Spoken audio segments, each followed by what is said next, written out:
Hello everybody and welcome to a quick tutorial of how to place international language books on hold. My name is Shannon O'Leary. I am the International Librarian at Novi Public Library, and I have provided my contact information on the screen just in case you have any questions after this video is complete. So without further ado, let's get started.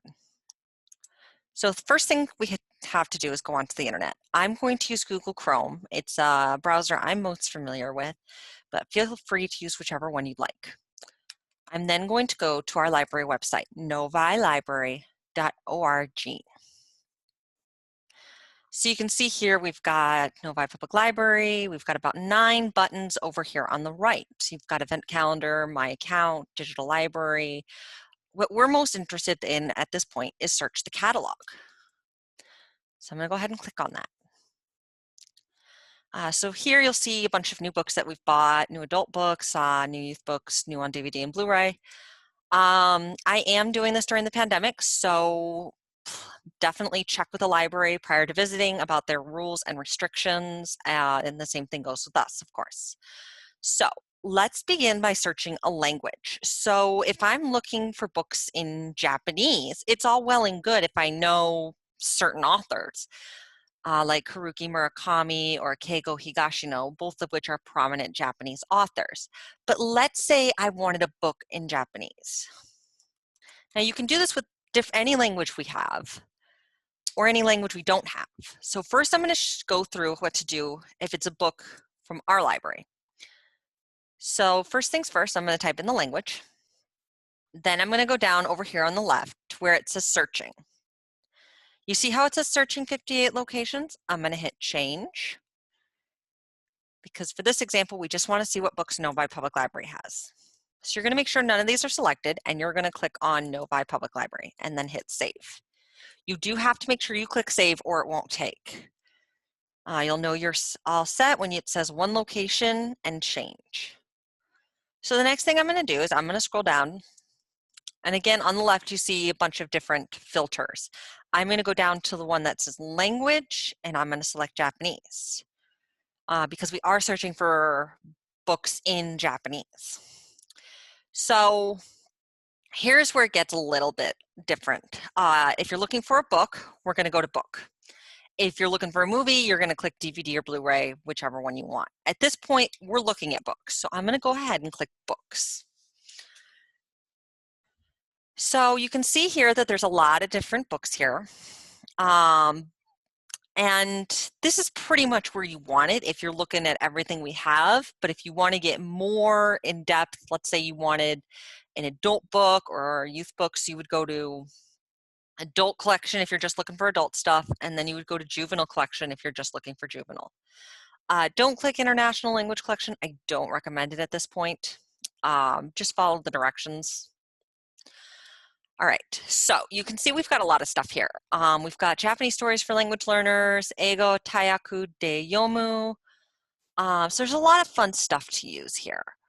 But let's say you're not certain as to whether or not something is in Japanese. Well, there's a really easy way to check on that.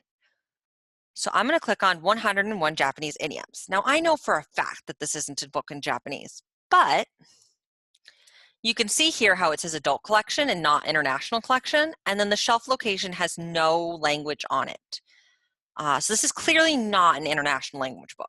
So let me go back, and I'll click on one that's not as obvious. So you can see here how it says adult collection again, but this time it says shelf location Japanese 495.6 McNulty. The word Japanese in front of it indicates that it is in Japanese, and it also means that it is in our international language collection. So if you're looking to place that on hold, go ahead and click place hold.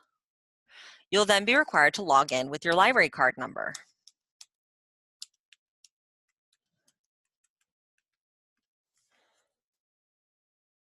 If you don't know your library card number or you can't find it, feel free to give us a call and we'll help you figure that out.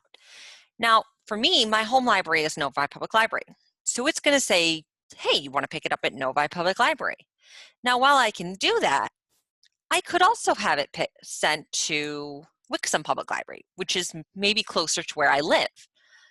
So I could click then submit hold, and the hold would go through.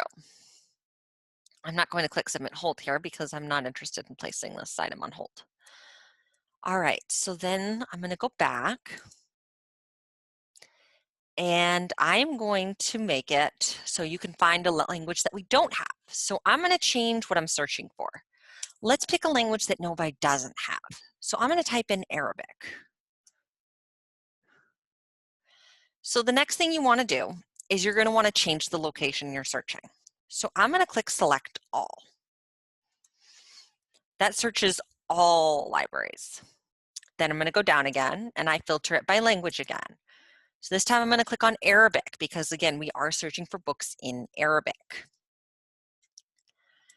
Next, I'm going to click on Format and Book. So you can see here, you've got some language learning material, which is English, Arabic, Arabic, English, but you've also got some stuff that pops up that looks to me a lot like stuff that is in Arabic. So you can do one of two things. You can simply place it on hold, and I've already logged in, so it's just going to ask me to submit my hold. And now have it sent somewhere. Or let's say, for example, a certain library doesn't want you to place it on hold. They're not going to let you do it. Well, there's a really easy solution. Go ahead and click on the record.